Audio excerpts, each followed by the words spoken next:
Stand up right now and apologize to my son for your sabotage or clean out your desk. Richard Thornfield's voice cut through the boardroom like a blade, his finger pointing directly at me across the mahogany table. The 15 board members and senior staff sat in dead silence, waiting for my response. Austin Thornfield, Richard's 28-year-old son and our newly promoted operations director, smirked from his chair beside the executive team. My name is Nathan Bradley. I'm 52 years old, and that moment proved my 18 years as senior engineering manager at Meridian Defense Solutions meant nothing to the Thornfield family. Let me back up and tell you how this whole mess started 6 months ago. Back then, I ran the engineering department with a team of 12 solid engineers. We specialized in manufacturing processes for defense contracts, and I knew every bolt, every specification, every safety protocol by heart. After serving 8 years in the Navy and working my way up from the shop floor, I'd earned respect through actual work, not family connections. Then Richard hired his son, Austin. First day on the job, Austin rolled up in a brand new BMW M5 wearing a custom suit that cost more than most of my guys made in a month. He had an MBA from Wharton and exactly 0 real-world engineering experience. According to Richard, Austin was there to modernize our operations and bring innovative cost management to an aging workforce. Red flag number 1, but I figured every boss's kid deserves a chance to prove themselves. Nathan, you'll be mentoring Austin, Richard announced during our department meeting. Show him our processes. He's got some fresh ideas about optimizing efficiency. Austin's first fresh idea was cutting our materials testing protocols by 50% to accelerate production schedules. When I explained that defense contracts require specific safety certifications, he waved me off. Look, Nate, I understand you're comfortable with traditional methods, but we need to embrace lean manufacturing principles. My father expects measurable improvements, not status quo thinking. That's when I realized we had a serious problem. This wasn't just nepotism. This was dangerous nepotism applied to military equipment manufacturing. The real trouble started 3 months later when we landed the Blackwater defense contract. Worth $200 million over 3 years, it was the biggest deal in our company's 25-year history. The contract specified manufacturing vehicle armor plating using 4130 chromoly steel with specific heat treatment requirements and ballistic testing standards. Austin was assigned to lead the cost analysis phase while I handled technical specifications. His initial reports showed production costs 35% lower than my engineering assessments. When I questioned the numbers, he got defensive. Maybe you're not seeing the optimization opportunities here, Nate. I've identified several process improvements that could save us millions while maintaining quality standards. I reviewed his analysis that evening. Austin had systematically replaced 4130 chromoly steel specifications with 7075 T6 aluminum alloy, eliminated heat treatment cycles, and reduced ballistic testing from 3 samples per batch to 1 sample per production run. These weren't optimizations. They were fundamental alterations that would produce armor plating 40% weaker than contract requirements. Austin, these changes violate basic metallurgy principles. Aluminum alloy can't provide the ballistic protection that chromoly steel delivers. Soldiers will die if this equipment fails in combat. That's your interpretation. My analysis shows aluminum can meet performance requirements at significant cost savings. My father agrees we need to think strategically about profit margins. I scheduled an emergency meeting with Richard the next morning. Nathan, I appreciate your concerns, but Austin has identified legitimate opportunities for improvement. His cost projections show we can increase profit margins by 28% while delivering a product that meets all essential requirements. I spread the technical specifications across his desk. Richard, these aren't improvements. These are material substitutions that will fail Pentagon inspection and violate federal contract terms. We'll face criminal fraud charges if we submit equipment that doesn't match approved specifications. Richard leaned back in his leather chair. I think you're being overly conservative. Austin has advanced business training from one of the top MBA programs in the country. He understands strategic considerations that pure engineering perspectives might miss. I understand that aluminum melts at 1220 degrees Fahrenheit, while chromoly steel maintains structural integrity until 2500 degrees. No MBA program changes basic physics. Richard's expression hardened. Nathan, I'm going to say this once. Austin represents the future direction of this company. If you can't adapt to new methodologies, then perhaps it's time to consider whether you're the right fit for our evolving organization. The threat was clear: accept Austin's dangerous modifications or find another job. Over the following 2 months, things escalated rapidly. Austin started attending my engineering meetings uninvited, contradicting my technical assessments in front of my team. He'd send emails to Pentagon procurement officials with revised specifications, copying me as if I'd approved the changes. When federal inspectors asked technical questions during site visits, Austin would defer to me, then later blame any confusion on my unclear communication style. 3 of my best engineers, Jordan Reed, Amanda Foster, and Charles Manning, requested transfers to other departments, not because they'd lost confidence in my abilities, but because Austin had made it clear that association with resistant personnel would impact their career advancement opportunities. My team shrank from 12 engineers to 9, while Austin's influence expanded throughout the organization. The breaking point came during preparation for the major Pentagon compliance review scheduled for November 15th. I'd spent 2 weeks documenting why Austin's material substitutions would compromise safety and violate contract specifications. The night before our presentation, I was working late when I heard voices from the main conference room. "Dad, what happens if the Pentagon asks technical questions I can't answer tomorrow?" "Don't worry, Austin. I've already briefed the procurement team that Nathan has been resistant to efficiency improvements.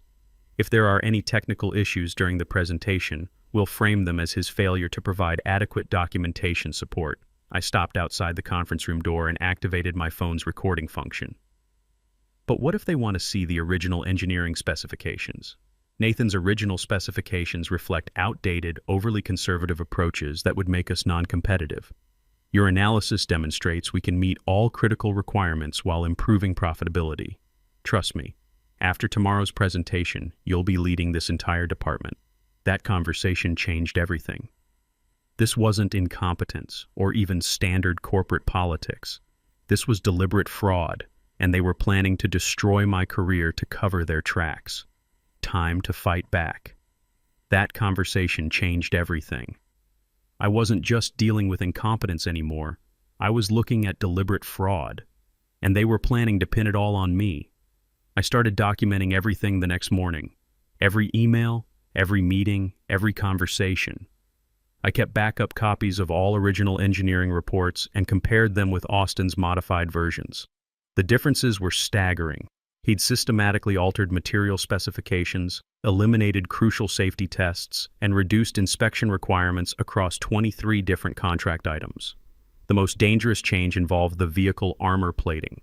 My original specifications called for 4130 chromoly steel with Rockwell hardness of 2832 HRC after heat treatment. Austin's version substituted 7075 T6 aluminum with no hardness requirements. The aluminum would provide approximately 60% less ballistic protection than required steel plating. Soldiers would die if this equipment failed in combat.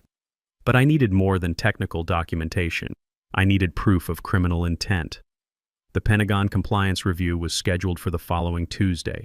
Richard announced that Austin would present our cost analysis to the federal procurement team. I wasn't invited to attend. "Austin will handle the technical presentation," Richard informed me during our Monday morning meeting. "Your role is to provide documentation support if requested. Richard, the Pentagon team will have specific questions about metallurgy, stress analysis, and ballistic testing protocols. Austin doesn't have the engineering background to answer those technical inquiries. He has my complete confidence. That should be sufficient. I understood the setup." They were positioning Austin to fail during the presentation, then blame me for inadequate technical support. Classic scapegoat strategy. That evening, I stayed late again. Sure enough, Richard and Austin were in the conference room preparing for Tuesday's presentation. I positioned myself outside the door with my phone ready. "Just follow the presentation outline," Richard was instructing. "If they ask technical questions you can't answer, explain that Nathan was responsible for engineering briefings but failed to provide comprehensive documentation. What if they want to see the original specifications? There are no original specifications. Nathan's analysis was incomplete and overly conservative for modern manufacturing standards. Your cost optimization study represents our official engineering position." I had it all recorded. But something Eric Daniels from IT Security told me the next day made the situation much worse. "Nate, we need to talk." Not here at the office. Can you meet me at Murphy's Diner on Route 9 tonight at 8? Murphy's was a 24-hour truck stop 15 miles from the office. Eric was already there when I arrived, sitting in a back corner booth with a laptop bag and a concerned expression. "We have a serious problem," he said without preamble.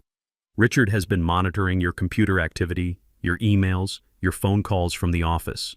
He's been building a surveillance file on you for the past 2 months. Eric opened his laptop and showed me activity logs. My stomach dropped as I saw the extent of the monitoring. Every document I'd accessed, every email I'd sent, every phone call I'd made from my office extension, all logged and tracked. How is this legal? Technically, company equipment allows for monitoring. But here's the concerning part." He clicked to another screen. "Madison Thornfield has been recording conversations throughout the building. Not just casual workplace discussions, formal meetings, private phone calls, confidential discussions with other employees. The screen showed a directory of audio files organized by date and participant names. My name appeared in dozens of entries. This goes beyond normal corporate surveillance. Madison has been systematically collecting information on anyone Richard considers a potential threat, including Patricia Caldwell, our primary investor." "What kind of information on Patricia? Financial records, private communications, details about her investment strategy. Richard's been building leverage files on the entire board of directors." I stared at the surveillance data. This wasn't just nepotism or fraud. This was systematic corporate espionage designed to maintain control through blackmail and intimidation. "Eric, why are you showing me this? Because you're not the first target. Over the past 3 years, Richard has systematically pushed out 4 other senior managers who questioned his decisions. He replaces experienced personnel with family loyalists, then uses surveillance data to control anyone who objects to his methods. What happened to the other managers? Thomas Anderson from Quality Control was forced out after Richard discovered personal financial problems and threatened to report them to federal security clearance authorities. Lisa Martinez from Procurement quit after Madison recorded her complaining about Austin's inexperience. Then Richard threatened to sue her for creating a hostile work environment." Eric closed the laptop. "Richard doesn't just fire people who oppose him. He destroys their careers and ensures they can't find work elsewhere in the defense industry. What do you want me to do? Fight back. But you'll need more than engineering reports and recorded conversations. You'll need someone with enough influence to challenge Richard directly." That's when Eric told me about Patricia Caldwell's background. She wasn't just our biggest investor. She was a former Pentagon procurement officer with 15 years' experience in defense contract oversight. More importantly, she maintained active security clearances and ongoing relationships throughout the Pentagon procurement system.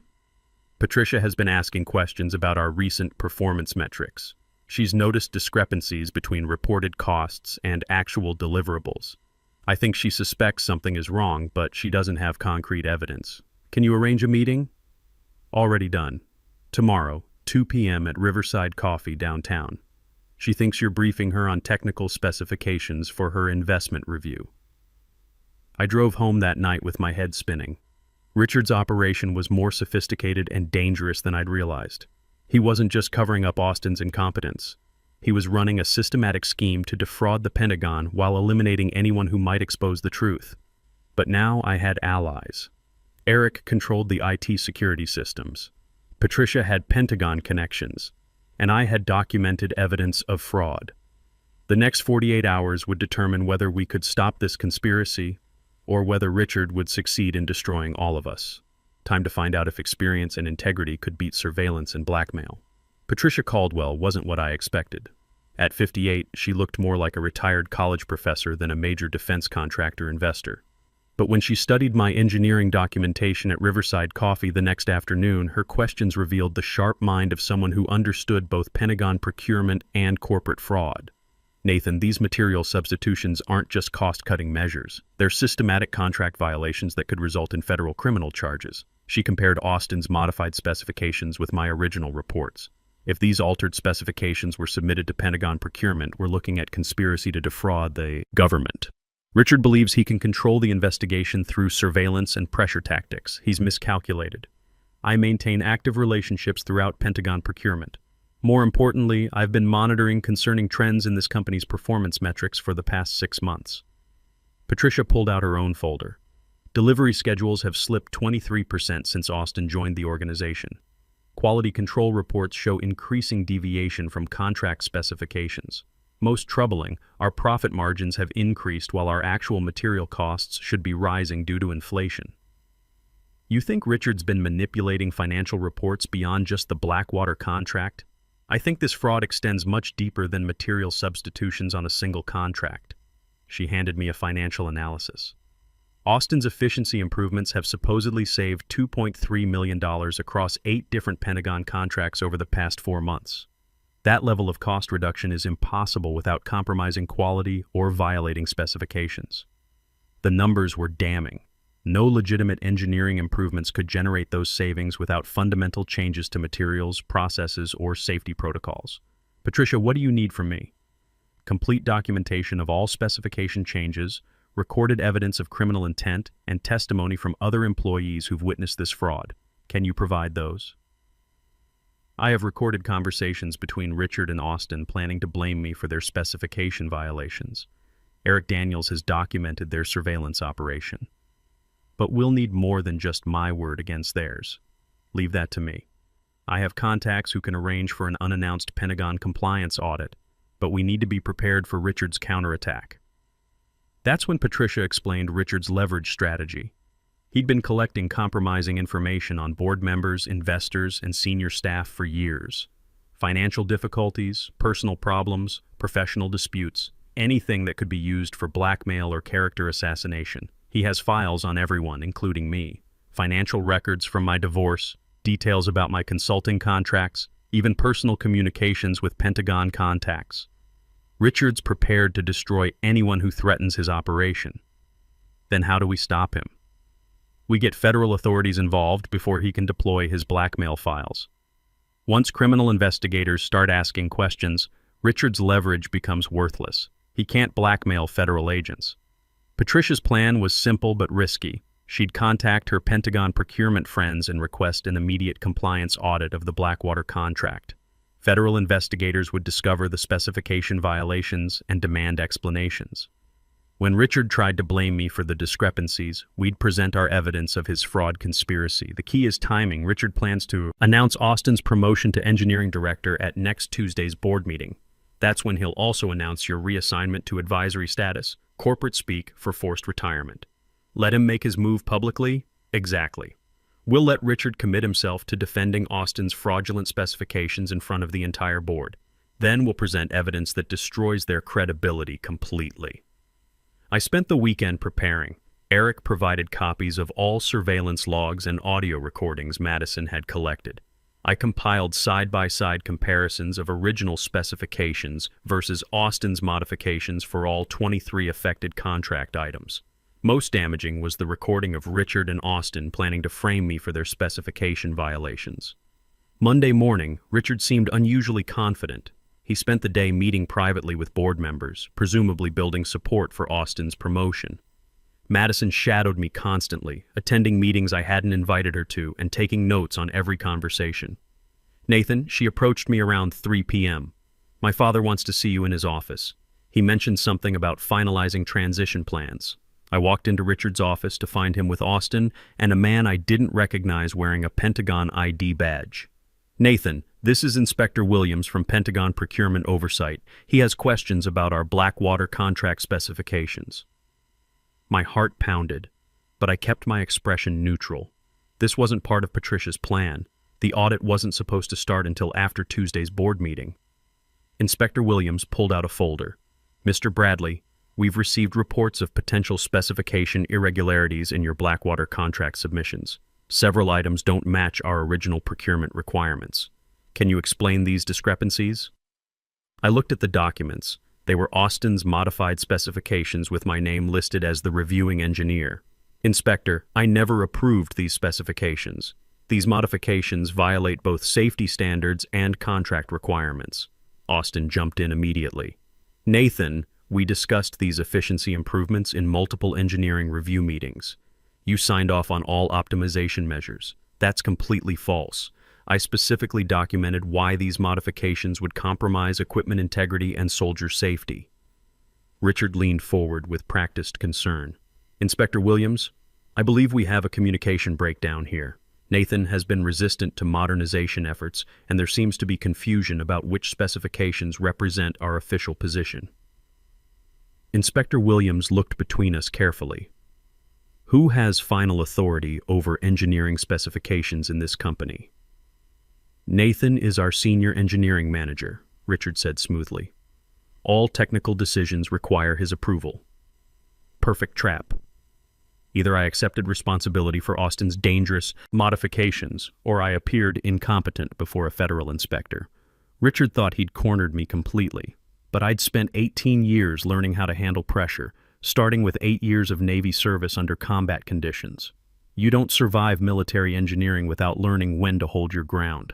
Inspector Williams, I'd like to request a formal review of all engineering documentation. I believe there have been unauthorized changes to approved specifications, and I have evidence that these changes were made without my knowledge or consent. Richard's confident expression flickered for just a moment. Nathan, I don't think that's necessary. We can resolve any misunderstandings internally. Actually, Inspector Williams said, given the nature of these contracts and the seriousness of these allegations, a formal review is exactly what's required. The real battle was about to begin. What followed was 3 hours of controlled interrogation. Inspector Williams secured all computers and documentation while federal agents interviewed employees individually. Richard maintained his calm executive demeanor, but I noticed Austin sweating through his expensive shirt. By 6 p.m., Inspector Williams had copies of every engineering report, email chain, and specification document from the past 6 months. More importantly, Eric had provided access to the surveillance logs and Madison's audio recordings, evidence that would either support our case or destroy it completely. Mr. Bradley, we'll need your complete cooperation during this investigation. Please prepare all original documentation for review by our technical team tomorrow. After the federal agents left, Richard closed his office door and turned to me with barely controlled anger. Nathan, you just made the biggest mistake of your career. This investigation will create problems for everyone, including you. The Pentagon doesn't appreciate contractors who can't manage their internal processes efficiently. The Pentagon appreciates contractors who don't commit fraud even less. You're walking a very dangerous line here. Austin is family. I protect my family by any means necessary, and I protect my professional integrity and the soldiers who depend on our equipment. That evening, Patricia called me at home. Nathan, the investigation is proceeding faster than expected. Inspector Williams contacted Pentagon Procurement directly. They're sending a full audit team tomorrow, and they want to interview you first thing in the morning. What about Richard's counterattack? He's already started. I received calls from 3 board members tonight asking about my confidence in your technical competence. Richard's planting seeds of doubt about your mental stability and professional judgment.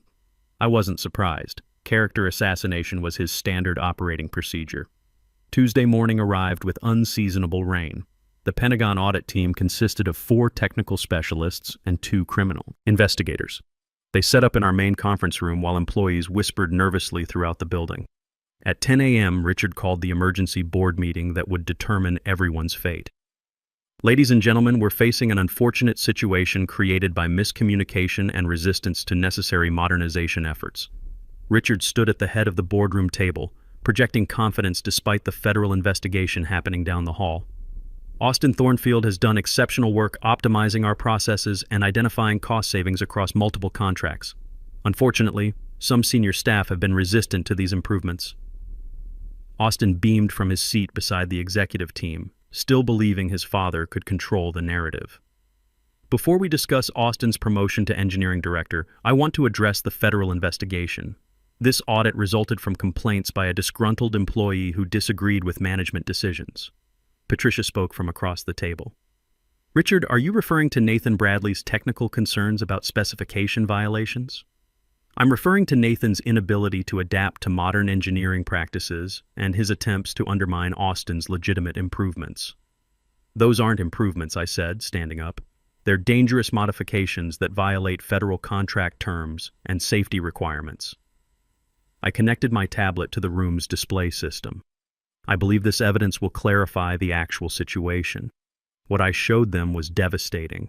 Side-by-side comparisons of original specifications versus Austin's modifications, material strength reductions, eliminated safety tests. compromised ballistic protection standards.